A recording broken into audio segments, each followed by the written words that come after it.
Okay, let's drift off to sleep.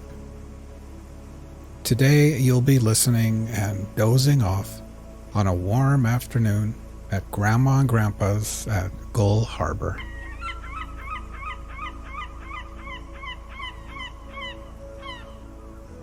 Imagine for a second that you are lying down on a warm futon mattress at one end of a screened-in porch.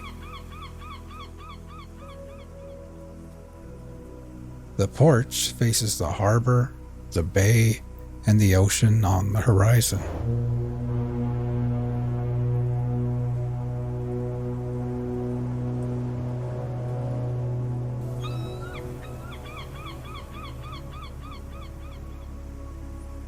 The mattress is nestled into a corner and is part of a cozy little reading nook prepared just for kids.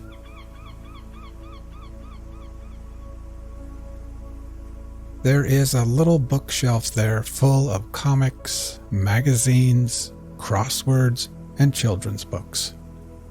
There are new books and worn-out books. The Hardy Boys, Nancy Drew, books about dinosaurs and horses and sea life, and all kinds of stories about kids getting into summer adventures together.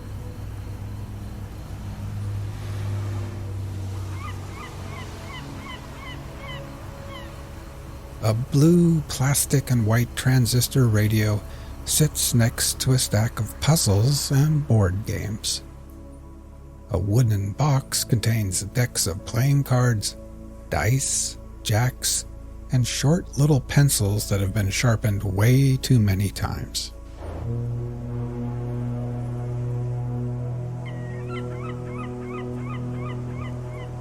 Now, while imagining laying here, let's get nice and relaxed.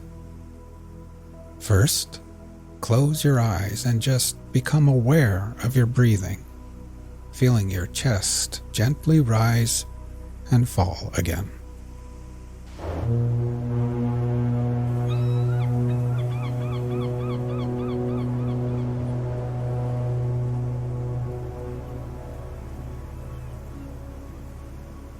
Next, we will try taking a few deeper breaths. First, filling your lungs with air, then holding it in for 2 or 3 seconds before gently exhaling and letting it all go. Ready? Breathe in deeply, hold for 3, 2, 1, and then exhale.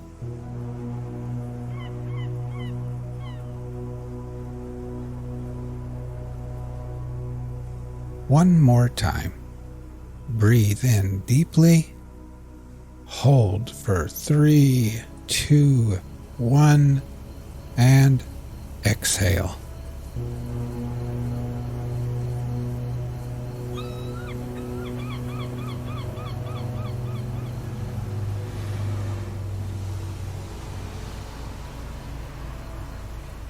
And try thinking to yourself, as I lay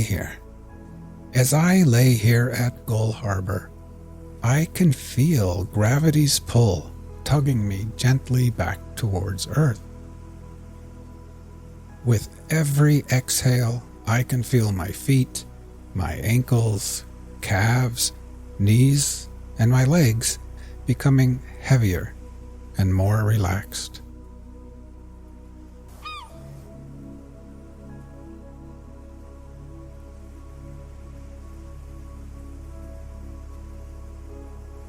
Now you can feel the cool, salty ocean air on your skin. It would almost be too cold if it wasn't for the wonderful afternoon sun shining down on you perfectly. The sunlight splatters through the screens and bathes your tan legs and arms with a soothing warmth, almost as if Grandma has wrapped you up like a cocoon in one of her quilted blankets.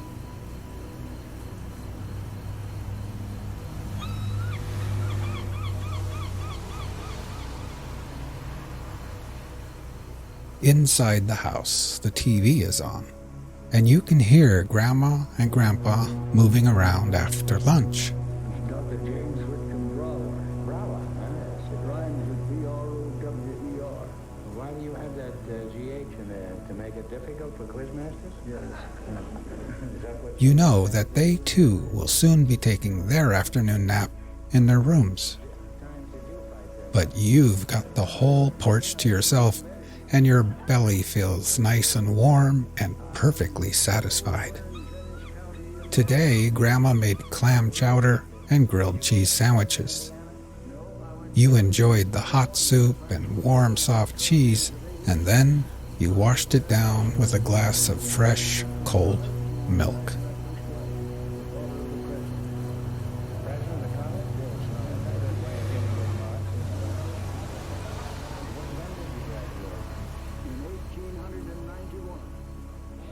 Now, try taking a few more deep breaths. First, filling your lungs with air, holding it there briefly before gently exhaling and letting it all go. Ready? Breathe in deeply, hold for 3, 2, 1, and then exhale.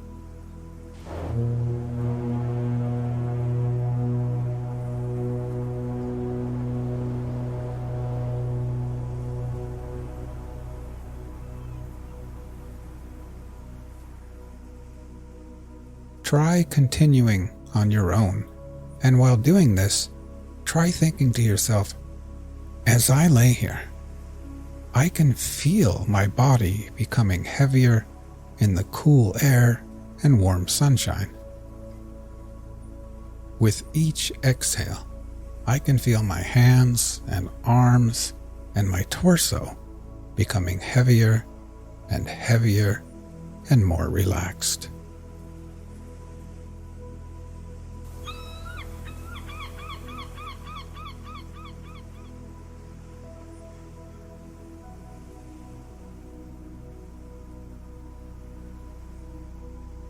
You pull out a random book from the bookshelf. This one is called Summer Friends, and on the cover is a picture of a little girl in a red dress with white polka dots. She's sitting in grass with flowers all about, and she's shaking the paw of a bunny rabbit while a white duck looks on and a little frog jumps through the air. You decide that you're just too sleepy to read right now, so you set the book down and lay back and think about the day. It's no wonder you're sleepy and tired. In the morning, after breakfast, Grandma rubbed coconut-scented sunscreen on your face and arms, and then Grandpa took you with him in the old rusty truck to the hardware store. There he drank coffee and laughed with old bearded men wearing high rubber boots.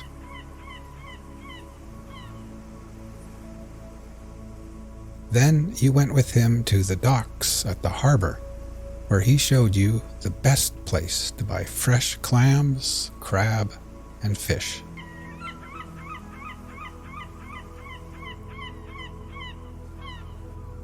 The docks were bustling with activity. Wooden boats creaked against the tide, fishermen shouted to one another, and the air was thick with the scent of salt water, fresh fish, and diesel.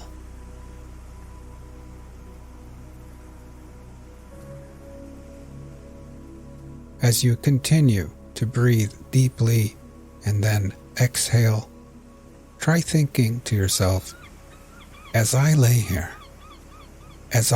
here, my whole body feels heavy and relaxed.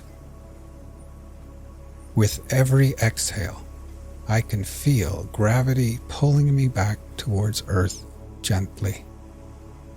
I can feel my head, my shoulders, my neck becoming relaxed and at ease.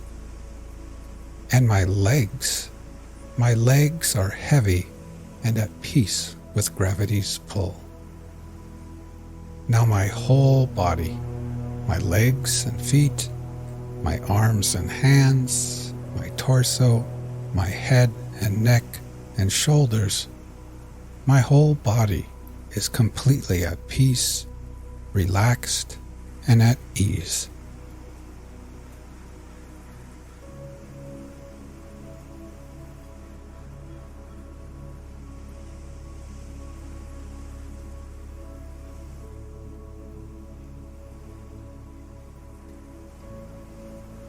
In the late morning, after coming back to the house with Grandpa, you had borrowed his binoculars and walked up Whalebone Hill, where you could see everything far and wide.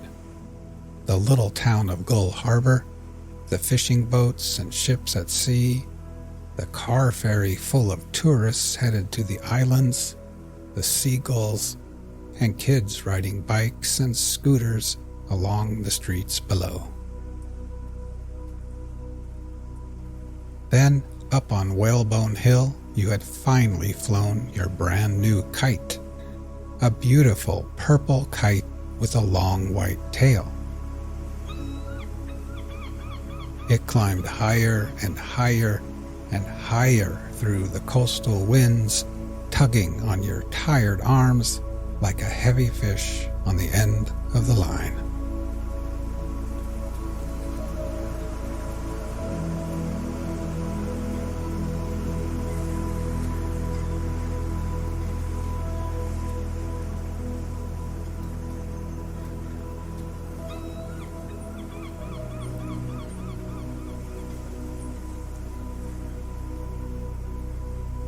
But now, so drowsy, laying under the sun on the porch, after a long morning of adventures in the crisp, fresh coastal air, you pick up the transistor radio and dial into a random station.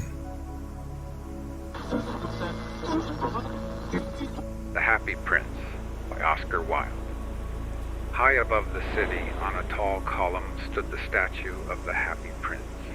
He was gilded all over with thin leaves of fine gold. And then you set the radio down, lay back, and close your eyes. Glowed on his sword hilt. He was very much admired indeed. He is as beautiful as a weathercock, remarked one of the town councilors who wished to gain a reputation for having artistic tastes.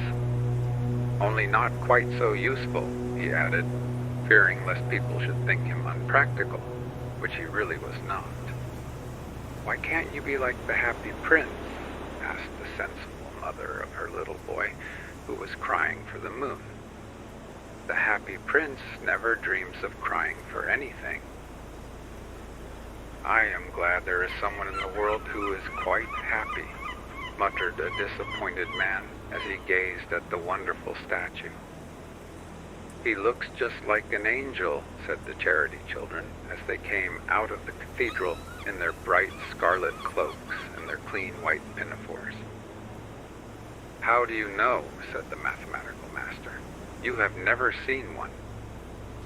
Ah, but we have in our dreams, answered the children, and the mathematical master frowned and looked very severe, for he did not approve of children dreaming.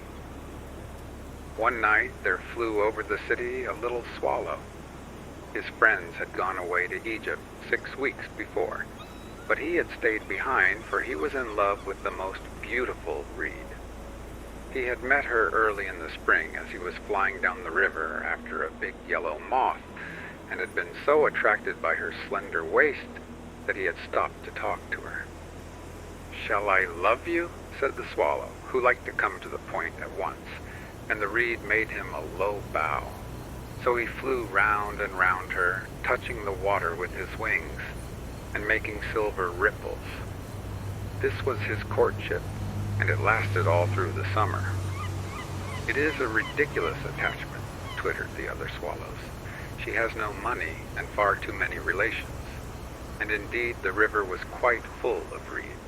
Then, when the autumn came, they all flew away. After they had gone, he felt lonely, and began to tire of his lady love. She has no conversation, he said, and I am afraid that she is a coquette, for she is always flirting with the wind. And certainly, whenever the wind blew, the reed made the most graceful curtsies. I admit that she is domestic, he continued, but I love traveling, and my wife, consequently, should love traveling also. Will you come away with me? He said, finally to her. But the reed shook her head. She was so attached to her home. You have been trifling with me, he cried. I am off to the pyramids. Goodbye. And he flew away. All day long he flew, and at night time he arrived at the city. Where shall I put up? He said. I hope the town has made preparations. Then he saw the statue on the tall column. I will put up there, he cried. It is a fine position with plenty of fresh air. So he alighted just between the feet of the happy prince. I have a golden bedroom, he said softly to himself as he looked round, and he prepared to go to sleep. But just as he was putting his head under his wing, a large drop of water fell on him. What a curious thing, he cried. There's not a single cloud in the sky. The stars are quite clear and bright, and yet it is raining. The climate in the north of Europe is really dreadful. The reed used to like the rain, but that was merely her selfishness. Then another drop fell. What is the use of a statue if it cannot keep the rain off, he said. I must look for a good chimney pot. And he determined to fly away. But before he had opened his wings, a third drop fell, and he looked up and saw, what did he see? The eyes of the happy prince were filled with tears, and tears were running down his golden cheeks. His face was so beautiful in the moonlight that the little swallow was filled with pity. Who are you? He said. I am the happy prince. Why are you weeping then? Asked the swallow. You have quite drenched me. When I was alive and had a human heart, answered the statue, I did not know what tears were, for I lived in the palace of Sans-Souci, where sorrow is not allowed to enter. In the daytime I played with my companions in the garden, and in the evening I led the dance in the great hall. Round the garden ran a very lofty wall, but I never cared to ask. What lay beyond it, everything about me was so beautiful. My courtiers called me the happy prince, and happy indeed I was, if pleasure be happiness. So I lived, and so I died. And now that I am dead, they have set me up here so high that I can see all the ugliness and all the misery of my city, and though my heart is made of lead, yet I cannot choose but weep. What? Is he not solid gold? Said the swallow to himself. He was too polite to make any personal remarks out loud. Far away, continued the statue in a low musical voice, far away in a little street there is a poor house. One of the windows is open, and through it I can see a woman seated at a table. Her face is thin and worn, and she has coarse red hands, all pricked by the needle, for she is a seamstress. She is embroidering passion flowers on a satin gown for the loveliest of the Queen's maids of honor to wear at the next court ball. In a bed in the corner of the room, her little boy is lying ill. He has a fever and is asking for oranges. His mother has nothing. To give him but river water, so he is crying. Swallow, swallow, little swallow, will you not bring her the ruby out of my sword hilt? My feet are fastened to this pedestal, and I cannot move. I am waited for in Egypt, said the swallow. My friends are flying up and down the Nile and talking to the large lotus flowers. Soon they will go to sleep in the tomb of the great king. The king is there himself in his painted coffin. He is wrapped in yellow linen and embalmed with spices. Round his neck is a chain of pale green jade, and his hands are like withered leaves. "Swallow, swallow, little swallow," said the prince, "will you not stay with me for one night and be my messenger? The boy is so thirsty, and the mother so sad." "I don't think I like boys," answered the swallow. "Last summer, when I was staying on the river, there were 2 rude boys, the miller's sons, who were always throwing stones at me. They never hit me, of course. We swallows fly far too well for that, and besides, I come of a family, famous for its agility, but still it was a mark of disrespect." But the happy prince looked so sad that the little swallow was sorry. "It is very cold here," he said, "but I will stay with you for one night and be your messenger." "Thank you, little swallow," said the prince. So the swallow picked out the great ruby from the prince's sword and flew away with it in his beak over the roofs of the town. He passed by the cathedral tower where the white marble angels were sculptured. He passed by the palace and heard the sound of dancing. A beautiful girl came out on the balcony with her lover. "How wonderful the stars are," he said to her, "and how wonderful is the power of love." "I hope my dress will be ready in time for the state ball," she answered. "I have ordered passion flowers to be embroidered on it, but the seamstresses are so lazy." He passed over the river and saw the lanterns hanging to the masts of the ships. He passed over the ghetto and saw the old Jews bargaining with each other and weighing out money in copper scales. At last he came to the poorhouse and looked in. The boy was tossing feverishly on his bed, and the mother had fallen asleep. She was so tired. In he hopped and laid the great ruby on the table beside the woman's thimble. Then he flew gently round the bed, fanning the boy's forehead with his wings. "How cool I feel," said the boy. "I must be getting better." And he sank into a delicious slumber. Then the swallow flew back to the happy prince and told him what he had done. "It is curious," he remarked, "but I feel quite warm now, although it is so cold." "That is because you have done a good action," said the prince, and the little swallow began to think, and then he fell asleep. Thinking always made him sleepy. When day broke, he flew down to the river and had a bath. "What a remarkable phenomenon," said the professor of ornithology as he was passing over the bridge. "A swallow in winter," and he wrote a long letter about it to the local newspaper. Everyone quoted it. It was full of so many words that they could not understand. "Tonight I go to Egypt," said the swallow, and he was in high spirits at the prospect.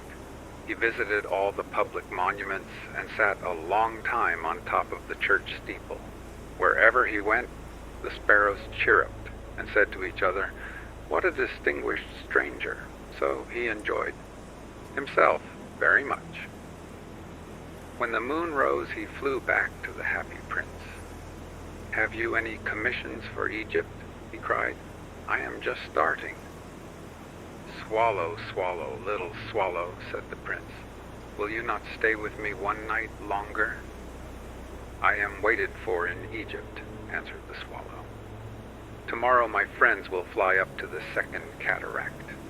The river horse couches there among the bulrushes, and on a great granite throne sits the god Memnon. All night long he watches the stars, and when the morning star shines, he utters one cry of joy, and then he is silent. At noon, the yellow lions come down to the water's edge to drink. They have eyes like green barrels, and their roar is louder than the roar of the cataract." "Swallow, swallow, little swallow," said the prince. "Far away across the city, I see a young man in a garret. He is leaning over a desk covered with papers, and in a tumbler by his side there's a bunch of withered violets. His hair is brown and crisp, and his lips are red as a pomegranate, and he has large and dreamy eyes. He is trying to finish a play for the director of the theater, but he is too cold to write anymore. There is no fire in the grate, and hunger has made him faint. "I will wait with you one night longer," said the swallow, who really had a good heart. "Shall I take him another ruby?" "Alas, I have no ruby now," said the prince.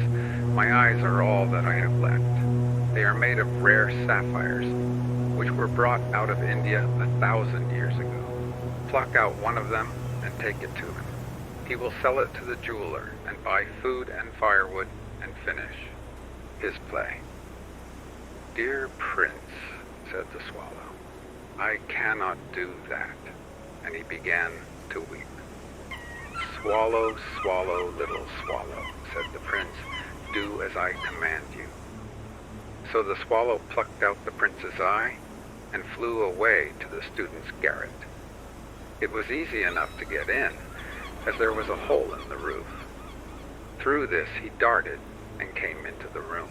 The young man had his head buried in his hands, so he did not hear the flutter of the bird's wings, and when he looked up, he found the beautiful sapphire lying on the withered violets. "I am beginning to be appreciated," he cried. "This is from some great admirer.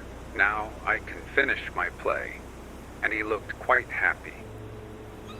The next day the swallow flew down to the harbor. He sat on the mast of a large vessel and watched the sailors hauling big chests out of the hold with ropes. "Heave ahoy!" they shouted as each chest came up.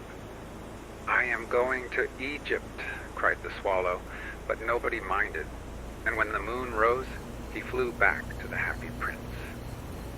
"I am come to bid you goodbye," he cried. "Swallow, swallow, little swallow," said the prince, "will you not stay with me one night longer?" "It is winter," answered the swallow, "and the chill snow will soon be here. In Egypt, the sun is warm on the green palm trees, and the crocodiles lie in the mud and look lazily about them. My companions are building a nest in the temple of Baalbec, and the pink and white doves are watching them and cooing to each other. Dear prince, I must leave you, but I will never forget you, and next spring I will bring you back 2 beautiful jewels in place of those you have given away. The ruby shall be redder than a red rose, and the sapphire shall be as blue as the great sea." "In the square below," said the happy prince, "there stands a little match girl. She has let her matches fall in the gutter, and they are all spoiled. Her father will beat her if she does not bring home some money, and she is crying. She has no shoes or stockings, and her little head is bare. Pluck out my other eye and give it to her, and her father will not beat her." "I will stay with you one night longer," said the swallow, "but I cannot pluck out your eye. You would be quite blind then." "Swallow, swallow, little swallow," said the prince, "do as I command you." So he plucked out the prince's other eye and darted down with it. He swooped past the match girl and slipped the jewel into the palm of her hand. "What a lovely bit of glass," cried the little girl, and she ran home, laughing. Then the swallow came back to the prince. "You are blind now," he said, "so I will stay with you always." "No, little swallow," said the poor prince, "you must go away to Egypt." "I will stay with you always," said the swallow, and he slept at the prince's feet. All the next day he sat on the prince's shoulder and told him stories of what he had seen in strange lands. He told him of the red ibises who stand in long rows on the banks of the Nile and catch goldfish in their beaks. Of the Sphinx, who is as old as the world itself and lives in the desert and knows everything. Of the merchants who walk slowly by the side of their camels and carry amber beads in their hands. Of the king of the mountains of the moon, who is as black as ebony and worships a large crystal. Of the great green snake that sleeps in a palm tree and has 20 priests to feed it with honey cakes. And of the pygmies who sail over a big lake on large flat leaves and are always at war with the butterflies. Dear little swallow, said the prince, you tell me of marvelous things, but more marvelous than anything is the suffering of men and of women. There is no mystery so great as misery. Fly over my city, little swallow, and tell me what you see there. So the swallow flew over the great city and saw the rich making merry in their beautiful houses, while the beggars were sitting at the gates. He flew into dark lanes and saw the white faces of starving children looking out listlessly at the black streets. Under the archway of a bridge, 2 little boys were lying in one another's arms to try and keep themselves warm. How hungry we are, they said. You must not lie here, shouted the watchman, and they wandered out into the rain. Then he flew back and told the prince what he had seen. I am covered with fine gold, said the prince. You must take it off, leaf by leaf, and give it to my poor. The living always think that gold can make them happy. Leaf after leaf of the fine gold the swallow picked off, till the happy prince looked quite dull and gray. Leaf after leaf of the fine gold he brought to the poor, and the children's faces grew rosier, and they laughed and played games in the street. We have bread now, they cried. Then the snow came, and after the snow came the frost. The streets looked as if they were made of silver. They were so bright and glistening. Long icicles like crystal daggers hung down from the eaves of the houses. Everybody went about in furs, and the little boys wore scarlet caps and skated on the ice. The poor little swallow grew colder and colder, but he would not leave the prince. He loved him too well. He picked up crumbs outside the baker's door when the baker was not looking and tried to keep himself warm by flapping his wings, but at last he knew that he was going to die. He had just strength to fly up to the prince's shoulder once more. Goodbye, dear prince, he murmured. Will you let me kiss your hand? I am glad that you are going to Egypt at last, little swallow, said the prince. You have stayed too long here, but you must kiss me on the lips, for I love you. It is not to Egypt that I am going, said the swallow. I am going to the house of death. Death is the brother of sleep, is he not? And he kissed the happy prince on the lips and fell down dead at his feet. At that moment, a curious crack sounded inside the statue, as if something had broken. The fact is that the leaden heart had snapped right in two. It certainly was a dreadfully hard frost. Early the next morning, the mayor was walking in the square below in company with the town councilors. As they passed the column, he looked up at the statue. Dear me, how shabby the happy prince looks, he said. How shabby indeed, cried the town councilors, who always agreed with the mayor, and they went up to look at it. The ruby has fallen out of his sword, his eyes are gone, and he is golden no longer, said the mayor. In fact, he is little better than a beggar. Little better than a beggar, said the town councilors. And here is actually a dead bird at his feet, continued the mayor. We must really issue a proclamation that birds are not to be allowed to die here. And the town clerk made a note of the suggestion. So they pulled down the statue of the happy prince. As he is no longer beautiful, he is no longer useful, said the art professor at the university. Then they melted the statue in a furnace, and the mayor held a meeting of the corporation to decide what was to be done with the metal. "We must have another statue, of course," he said, "and it shall be a statue of myself." "Of myself," said each of the town councilors, and they quarreled. When I last heard of them, they were quarreling still. "What a strange thing," said the overseer of the workmen at the foundry. "This broken lead heart will not melt in the furnace. We must throw it away." So they threw it on a dust heap where the dead swallow was also lying. "Bring me the two most precious things in the city," said God to one of his angels. And the angel brought him the leaden heart and the dead bird. "You have rightly chosen," said God, "for in my garden of paradise this little bird shall sing forevermore, and in my city of gold the happy prince shall praise me." The Nightingale and the Rose by Oscar Wilde.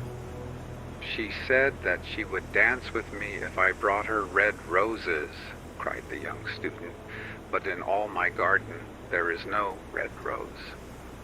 From her nest in the holm oak tree the nightingale heard him, and she looked out through the leaves and wondered.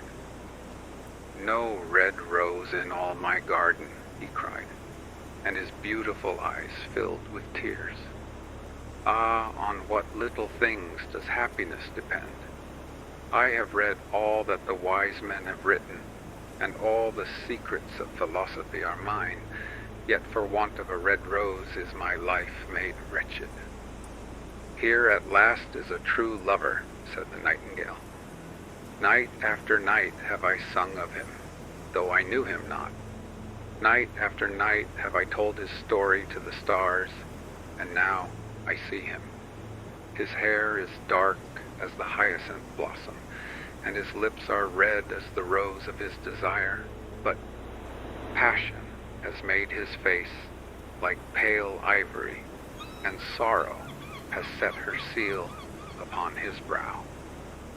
"The prince gives a ball tomorrow night," murmured the young student, "and my love will be of the company. If I bring her a red rose, she will dance with me till dawn. If I bring her a red rose, I shall hold her in my arms, and she will lean her head upon my shoulder, and her hand will be clasped in mine. But there is no red rose in my garden, so I shall sit lonely, and she will pass me by. She will have no heed of me, and my heart will break." "Here indeed is the true lover," said the nightingale. "What I sing of he suffers. What is joy to me, to him is pain. Surely love is a wonderful thing. It is more precious than emeralds, and dearer than fine opals. Pearls and pomegranates cannot buy it, nor is it set forth in the marketplace. It may not be purchased of the merchants, nor can it be weighed out in the balance for gold." "The musicians will sit in their gallery," said the young student, "and play upon their stringed instruments, and my love will dance to the sound of the harp and the violin. She will dance so lightly that her feet will not touch the floor, and the courtiers in their gay dresses will throng round her. But with me she will not dance, for I have no red rose to give her." And he flung himself down on the grass and buried his face in his hands and wept.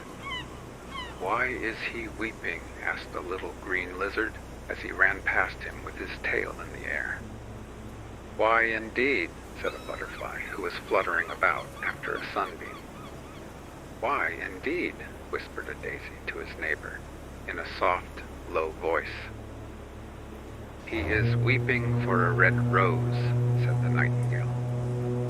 "For a red rose?" they cried. "How very ridiculous!" And the little lizard, who was something of a cynic, laughed outright. But the nightingale understood the secret of the student's sorrow, and she sat silent in the oak tree and thought about the mystery of love. Suddenly she spread her brown wings for flight and soared into the air. she passed through the grove like a shadow, and like a shadow she sailed across the garden. In the center of the grass plot was standing a beautiful rose tree, and when she saw it, she flew over to it and lit upon a spray. "Give me a red rose," she cried, "and I will sing you my sweetest song." But the tree shook its head. "My roses are white," it answered, "as white as the foam of the sea, and whiter than the snow upon the mountain. But go to my brother who grows round the old sundial, and perhaps he will give you what you want." So the nightingale flew over to the rose tree that was growing round the old sundial. "Give me a red rose," she cried, "and I will sing you my sweetest song." But the tree shook its head.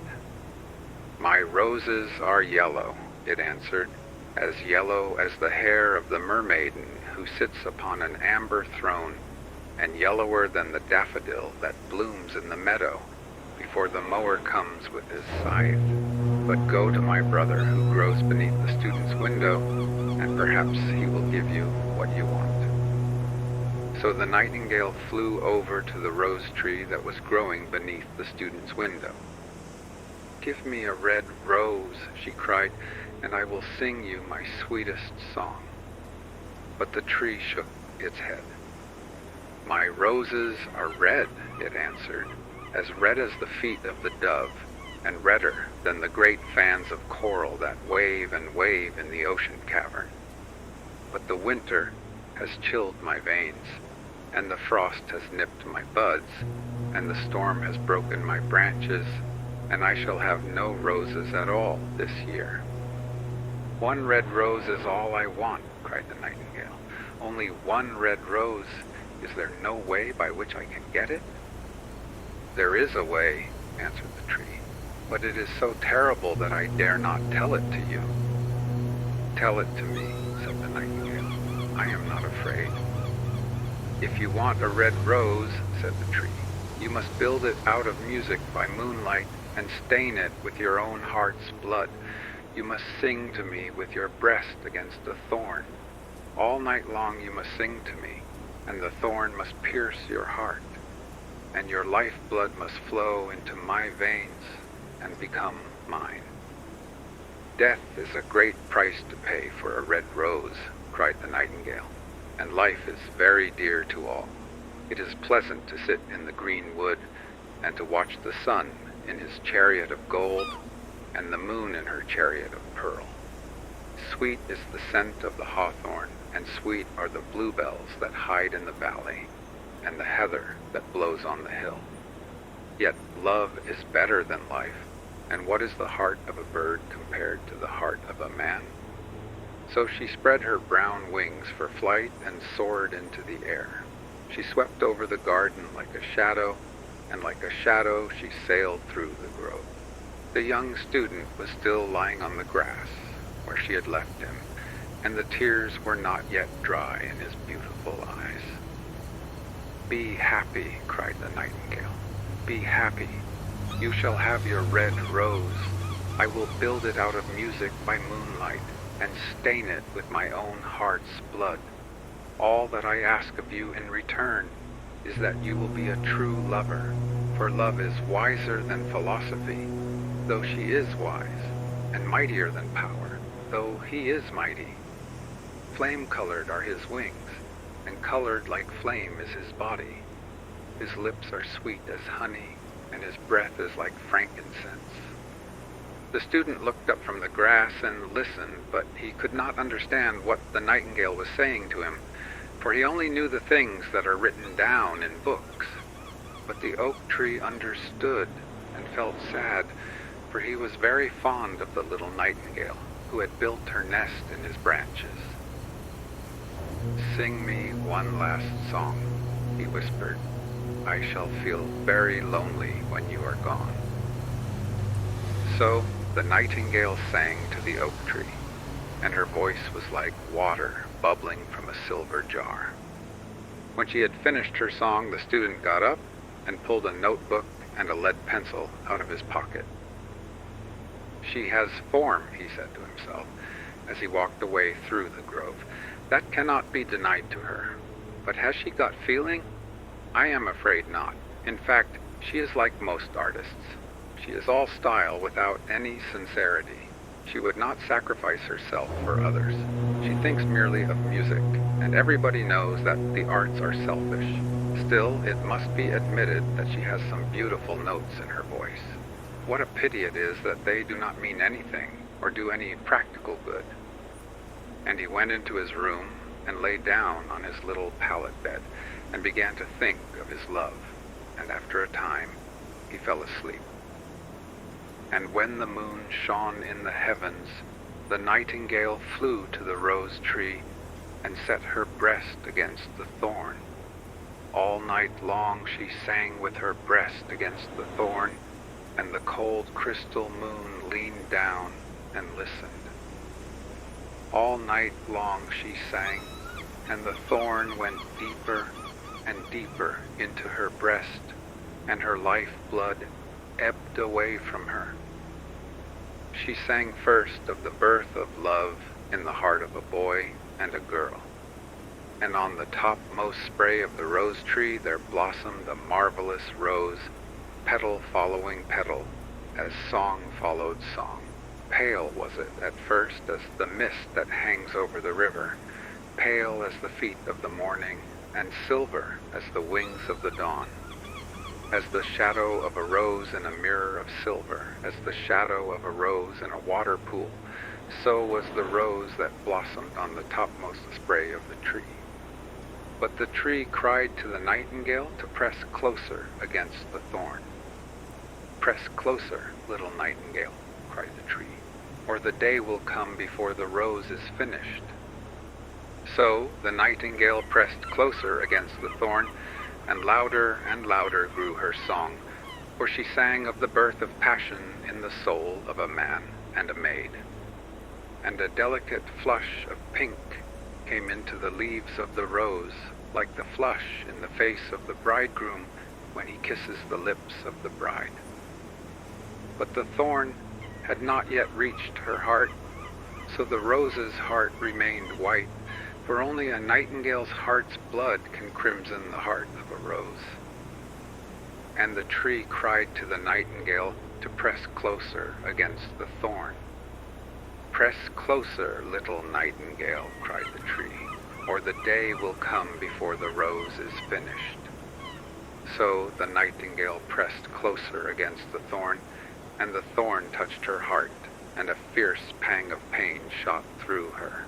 Bitter, bitter was the pain, and wilder grew her song, for she sang of the love that is perfected by death, of the love that dies not in the tomb.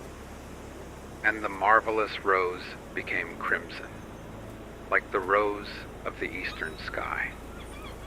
Crimson was the girdle of petals, and crimson as a ruby was the heart. But the nightingale's voice grew fainter, and her little wings began to beat, and a film came over her eyes. Fainter and fainter grew her song, and she felt something choking her in her throat. Then she gave one last burst of music. The white moon heard it, and she forgot the dawn, and lingered on in the sky. The red rose heard it, and it trembled all over with ecstasy, and opened its petals to the cold morning air. Echo bore it to her purple cavern in the hills, and woke the sleeping shepherds from their dreams. It floated through the reeds of the river, and they carried its message to the sea. "Look, look," cried the tree, "the rose is finished now." But the nightingale made no answer, for she was lying dead in the long grass, with the thorn in her heart. And at noon the student opened his window and looked out. "Why, what a wonderful piece of luck," he cried. "Here is a red rose. I have never seen any rose like it in all my life. It is so beautiful that I am sure it has a long Latin name." And he leaned down and plucked it. Then he put on his hat and ran up to the professor's house with the rose in his hand. The daughter of the professor was sitting in the doorway winding blue silk on a reel, and her little dog was lying at her feet. "You said that you would dance with me if I brought you a red rose," cried the student. "Here is the reddest rose in all the world. You will wear it tonight next your heart, and as we dance together, it will tell you how I love you." But the girl frowned. "I am afraid it will not go with my dress," she answered. "And besides, the Chamberlain's nephew has sent me some real jewels, and everybody knows that jewels cost far more than flowers." "Well, upon my word, you are very ungrateful," said the student angrily, and he threw the rose into the street, where it fell into the gutter, and a cartwheel went over it. "Ungrateful," said the girl. "I tell you what, you are very rude, and after all, who are you? Only a student. Why, I don't believe you have even got silver buckles to your shoes as the Chamberlain's nephew has." And she got up from her chair and went into the house. "What a silly thing love is," said the student as he walked away. "It is not half as useful as logic, for it does not prove anything, and it is always telling one of things that are not going to happen, and making one believe things that are not true. In fact, it is quite unpractical, and as in this age to be practical is everything, I shall go back to philosophy and study metaphysics." So he returned to his room and pulled out a great dusty book and began to read.